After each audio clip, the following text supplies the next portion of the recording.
ဒီခါမှာတော့ယူနန်ဟော့ပေါ့ကိုငယ်ငယ်ကနေ့တစ်ကူတွေမှာစားနေကြပုံစံအတိုင်းပြုလုပ်ပြသွားပါမယ်ရှင်အရင်ဦးဆုံးဟော့ပေါ့အရေးလုပ်ဖို့အတွက်ဝက်ယူတွေကိုတရေအရင်ပြုတ်ပါမယ်ဒီပထမတရေကိုတော့ရေပွက်စုမှာ9မိနစ်ခန့်ပြုတ်ပြီးရင်သွန်ပါမယ်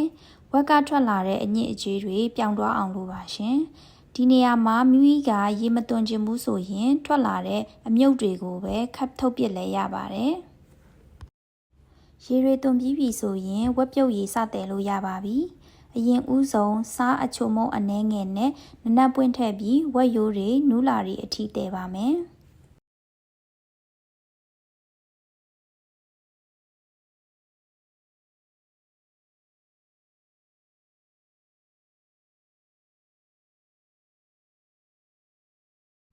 ဝက်ရိုးတွေတည်ထားတော့မှဟော့ပေါ့ရဲထက်စားမယ်အစာပလာတွေပြင်ပါမယ်ပထမဦးဆုံးငုံဥပြုတ်ပါမယ်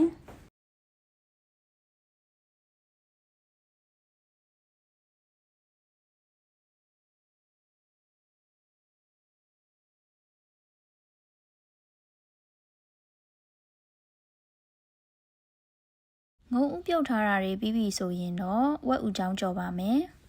ဝက်ဥချောင်းမတူးစေဖို့အတွက်မီးအရှိန်လျှော့ကြော်ပါရှင်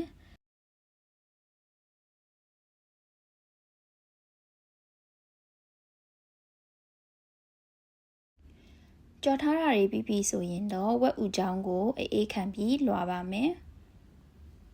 ဝက်ဥချောင်းကိုဟော့ပေါ့ထဲထည့်တဲ့အချိန်ကြာလလလေးဖြစ်နေအောင်စောင်းစောင်းလေးလွှာပါမယ်နော်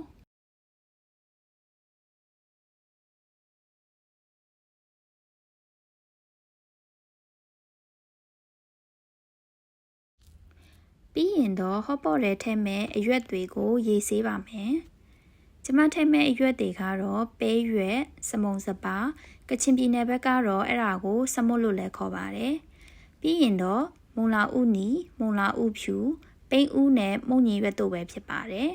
အကယ်၍မိမိကပတ်မုံလာတို့လိုတခြားအသီးအနှံတွေထည့်ခြင်းလည်းရပါတယ်အရွက်တွေလည်းရေဆေးပြီးထည့်မဲ့ပစ္စည်းတွေလည်း ready ဖြစ်ပြီဆိုရင်တော့ hot pot အိုးတည်လို့ရပါပြီဒါကတော့ကျမထဲမဲ့ဝက်စဥကြော်ကြက်ဥလိပ်ဝက်ဥချောင်းကြော်ငုံဥနဲ့အသီးအရွက်တွေပါကြက်ဥလိပ်လုံနီးနဲ့ဝက်စဥကြော်နီးကိုတော့ပိုးဆောက်ကလက်မှာဝင်ရောက်ကြည့်ရှုနိုင်ပါတယ်ရှင်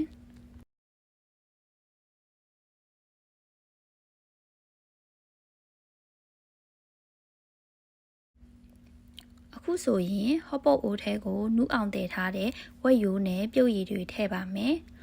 ဟော့ပေါ့လုံးမဲ့အိုးကိုတော့အိမ်မှာရှိတဲ့လျှက်စစ်ပြုတ်အိုးလေးကိုပဲသုံးထားပါတယ်ရှင်ပြီးရင်ကြာတဲ့လေးဟင်းရည်ပိုချိုလေးဖြစ်စေမဲ့ပိန်းဥထည့်ပါမယ်မုံညင်းတွေနဲ့မုံလာဥနီထည့်ပါမယ်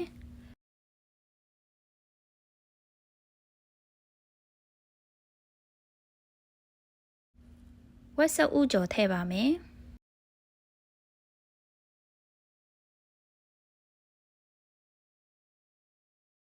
ပြီးရင်တော့ကြက်ဥလိပ်ဝက်ဥချောင်းငုံဥတို့နဲ့အလားဆင်ပါမယ်အခုဆိုရင်တော့ယူနန်ဟော့ပေါ့စားဖို့ ready ဖြစ်ပါပြီရှင်ကျမကတော့ယူနန်ဟော့ပေါ့စားရင်အီပြေးတခွားရီတုပ်လေးနဲ့တွဲစားပါတယ်တခွားရီတုပ်လုံးနီးကိုလည်းပိုးဆောက်ကလင့်မှာဝင်ရောက်ကြည့်ရှုနိုင်ပါတယ်ရှင်အားလုံးပဲလိုက်လှုပ်စားကြည့်ကြပါအောင်ရှင်ကြည့်ရှုပေးခဲ့ကြတဲ့တဦးတယောက်ချင်းစီတိုင်းကိုကျေးဇူးအများကြီးတင်ပါတယ်ရှင်